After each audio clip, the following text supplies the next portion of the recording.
Hello guys, कैसे हो सभी भाई बहन। स्वागत है राम राम है। तो आज तो कानू चतुर बहू के अनोखा सवाल। एक किसी गांव में एक सेठ रहता था। उसका एक ही बेटा जो व्यापार के काम से परदेश गया हुआ था। एक दिन की बात है, सेठ की कुएं पर पानी भरने गई। जब घड़ा भर गया तो उसे उठाकर कुएं के मुंडेर पर रख दिया और अपना हाथ मुंह धोने लगी। तभी कई से सियार राइगर वहाँ पहुँचे। एक राइगर बोला, बहन मैं बहुत प्यासा हूँ, क्या मुझे पानी पिला दोगी? सेठ की बहू को पानी पिलाने में थोड़ी झिझक महसूस हुई, क्योंकि वह उस समय कम कपड़े पहने हुए थी। उसके पास लोटा या गिलास भी नहीं था जिससे वह पानी पिला देती। इसी कारण वह उन राइगरों को पानी पिलाना उसे ठीक नहीं लगा। बहू ने उससे पूछा, आप कौन हो? राइगर ने कहा, मैं एक यात्री हूँ। बहू बोली, यात्री तो संसार में केवल दो ही होते हैं, आप उन दोनों में से कौन है? अगर आपने मेरे इस सवाल का सही जवाब दे दिया तो मैं आपको पानी पिला दूंगी, नहीं तो मैं पानी नहीं पिलाऊंगी। बेचारा राइगर उसकी बात का कोई जवाब नहीं दे पाया। तभी दूसरे राइगर ने पानी पिलाने की विनती की। बहू ने दूसरे राइगर से पूछा, अच्छा तो आप बताइए कि आप कौन हैं? दूसरा राइगर तुरंत बोला उठा, मैं तो एक गरीब आदमी हूँ। सेठ की बहू बोली, भैया गरीब तो केवल दो ही होते हैं, आप उनमें से कौन है? प्रभु सुनकर दूसरा राइगर सकरा गया। उसको कोई जवाब नहीं दिया सूझा तो वह चुपचाप हट गया। तीसरा राइगर बोला, बहन मुझे बहुत प्यास लगी है, ईश्वर के लिए तुम मुझे पानी पिला दो। बहू ने पूछा, अब आप कौन है? तीसरा राइगर बोला, बहन मैं तो एक अनपढ़ गवार हूँ। ये सुनकर बहू बोली, अरे भाई अनपढ़ तो गवार तो इस संसार में बस दो ही होते हैं, आप उनमें से कौन है? बेचारा तीसरा राइगर भी कुछ बोला नहीं पाया। अंत में चौथा राइगर आगे आया और बोला, बहन मेहरबानी करके मुझे पानी पिला दे, प्यासे को पानी पिलाना तो बड़े पुण्य का काम होता है। हाँ हाँ क्यों नहीं। सेठ की बहू बड़ी ही चतुर और होशियार थी। उसने सोते राइगर से पूछा, आप कौन है? वह राइगर अपनी खीज छिपाते हुए बोला, मैं तो बहन बड़ा ही मूर्ख हूँ। बहू ने कहाँ का मूर्ख तो संसार में केवल दो ही होते हैं, आप उनमें से कौन है? वह बेचारा भी उसके प्रश्न का उत्तर नहीं दे सका। चारों पानी पिए बेघोर ही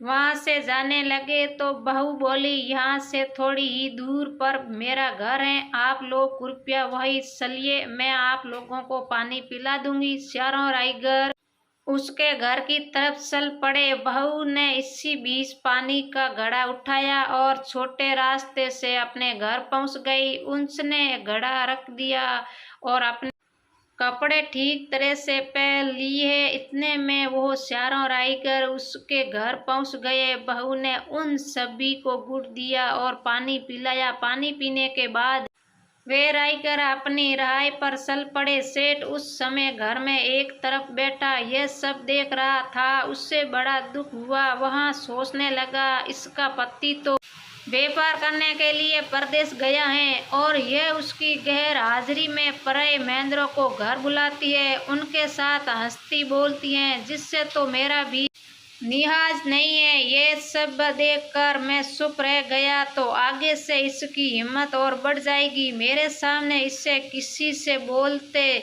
बतियाते शर्म नहीं आती तो मेरे पीछे न जाने क्या क्या करती होगी। फिर एक बात यह भी है कि बीमारी कोई अपने आप ठीक नहीं होती, उसके लिए वैद्य के पास जाना पड़ता है। क्यों न इसका फैसला राजा पर ही छोड़ दूं। यही सोचता वह सीधा राजा के पास जा पहुंचा और अपनी परेशानी बताई। सेठ की सारी बातें सुनकर राजा ने उसी वक्त बहू को बुलाने के लिए सिपाही बुलवा भेजे और उनसे कहा, तुरंत सेठ की बहू को राजसभा में उपविष्ट किया जाए। राजा के सिपाहियों को अपने घर पर आया देखकर उस सेठ की पत्नी ने अपनी बहू से पूछा, क्या बात है बहू रानी, क्या तुम्हारी किसी से कहा सुनी हो गई थी? जो उसकी शिकायत पर राजा ने तुम्हें बुलाने के लिए सिपाही भेज दिए। बहू ने साहस की चिंता को दूर करते हुए कहा, नहीं सासू माँ, मेरी किसी से कोई का सुनी नहीं हुई है। आप जरा भी फिक्र ना करें। साहस को आश्वस्त कर वहाँ सिपाहियों से बोली,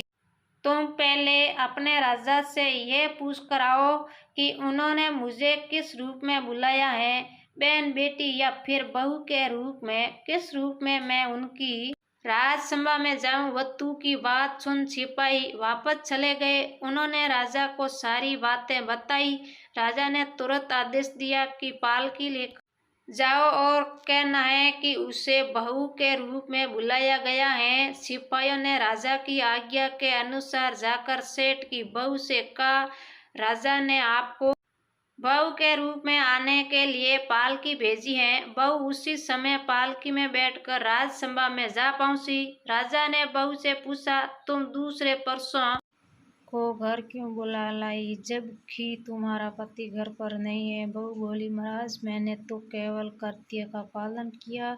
प्यासे पति को पानी पिलाना कोई अपराध नहीं है, यह हर गृहिणी का कर्तव्य है। जब मैं कुएं पर पानी भरने गई थी तब तन पर मेरे कपड़े अंजबियों के सम्मुख उपस्थित होने के अनुसार नहीं थे। इसी कारण उन राहगीरों को कुएं पर पानी नहीं पिलाया। उन्हें बड़ी प्यास लगी थी और मैं उन्हें पानी पिलाना चाहती थी, इसलिए उससे मैंने मुश्किल प्रश्न पूछे और जब वो उनका उत्तर नहीं दे पाए तो उन्होंने घर बुलाया लाई। घर पहुंचकर ही उन्हें पानी पिलाया उचित था। राजा को बहू की बात ठीक लगी। राजा को उन प्रश्नों के बारे में भी जानने की बड़ी उत्सुकता हुई जो बहू ने सारों राहगीरों से पूछते।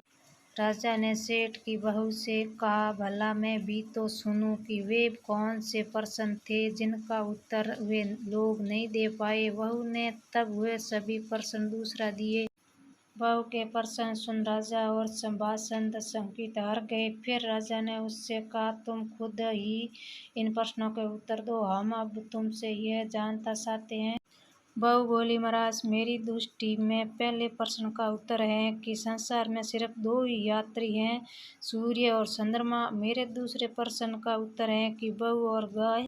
इस पृथ्वी पर ऐसे दो प्राणी हैं जो गरीब हैं। अब मैं तीसरे प्रश्न का उत्तर सुनाती हूँ। महाराज, हर इंसान के साथ हमेशा अनपढ़ गवारों की तरह जो हमेशा चलते रहते हैं वे हैं भोजन और पानी। सोते आदमी ने कहा था कि वह मूर्ख है और जब मैंने उससे पूछा कि मूर्ख तो दो ही होते हैं, तुम उनमें से कौन से मूर्ख हो, तो वह उत्तर नहीं दे पाया। इतना कहकर वो चुप हो गई। राजा ने बड़े आश्चर्य से पूछा, क्या तुम्हारी नजर में इस संसार में सिर्फ दो ही मूर्ख हैं? हाँ महाराज जी, इस घड़ी इस समय मेरी नज़र में सिर्फ दो ही मूर्ख हैं। राजा ने कहा, तुरंत बतलाओ कि वे दो मूर्ख कौन है? इस पर बहू बोली, महाराज मेरी जान भवस्य दी जाए तो मैं इसका उत्तर दूं। राजा को बड़ी उत्सुकता थी ये जानने की कि वे दो मूर्ख कौन है, सो उसने तुरंत बहू से कह दिया, तुम निर्दोष होकर कहो, हम वचन देते हैं तुम्हें कोई सजा नहीं दी जाएगी। बहू बोली, महाराज मेरे सामने इस बात बस दो ही मूर्ख हैं। फिर अपने ससुर की ओर हाथ जोड़कर कहने लगी, पहले मूर्ख तो मेरे ससुर जी हैं जो पूरी बात जाने बिना ही अपनी बहू की शिकायत राज दरबार में की। अगर इन्हें शक हुआ ही था तो ये पहले मुझसे पूछ तो लेते, मैं खुद ही इन्हें सारी बातें बता देती। इस तरह घर परिवार की बेइज्जती तो नहीं होती। ससुर को अपनी गलती का एहसास हुआ, उसने बहू से माफी मांगी। बहू चुप रही। राजा ने तब पूछा, और दूसरा मूर्ख कौन है? बहू ने कहा, दूसरा मूर्ख खुद इस राज्य का राजा है जिसने अपनी बहू की मान मर्यादा का जरा भी ख्याल नहीं किया और सोते समझे बिना ही बहू को भरी राजसभा में बुलवा दिया। बहू की बात सुनकर राजा पहले तो क्रोध से आग बबूला हो गया, परंतु तभी सारी बातें उसकी समझ में आ गई। समझ में आने पर राजा ने बहू को उसकी समझदारी और चतुराई की सराहना करते हुए उसे ढेर सारे मुस्कुराहट देकर सम्मान सहित विदा किया। धन्यवाद भाई और बहनों, पूरी लास्ट तक कहानी देखियो, बहुत ही बढ़िया कहानी है। और सब्सक्राइब, लाइक, आगे शेयर।